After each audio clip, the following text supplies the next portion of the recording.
What's up, Internet? It's been a minute, but better late than never, I guess.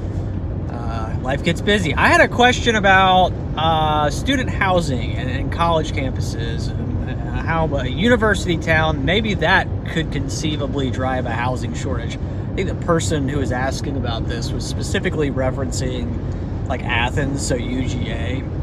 And here's what I would say is that in general, it's really hard to make that argument unless you are just straight up cherry picking.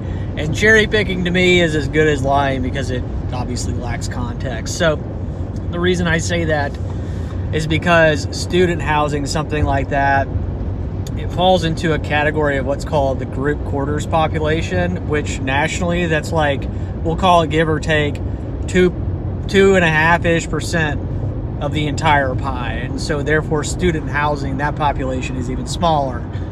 I actually wrote about this recently. I guess I can write or leave a link to that. And I talked about Nashville. So Nashville, Davidson County, that measure, if we're just talking about student housing relative to the total population, is like, we'll call it 2%, so a little higher. But if you're, say, just looking at like the college campus, so say Belmont, for example, where within that block group, so that census block group, we're talking about a very small geographic area. I mean, just tiny, okay?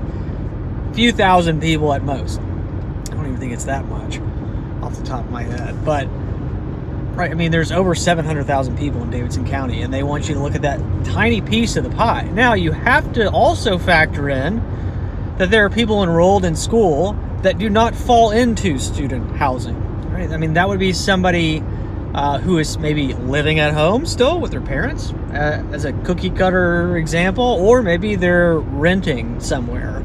But even then, if you take a holistic approach, you're still not going to find a structural housing shortage, whether it's in Nashville or, say, Athens. You have to consider a large enough surrounding area to where you're not seeing what you want to see. I think that's fair. So this whole thing is really just about rates were just too low for too long, and in the case of student housing, there's a clear investment theme there. There have been a lot of people who've gotten into that, but it still doesn't justify these high prices. So yeah, it is what it is. If the person who was asking about UGA, if you'd like for me to make maybe a longer form video where I click through all the information, I can do that. But yeah, hopefully that helps. Okay, guys, have a good one.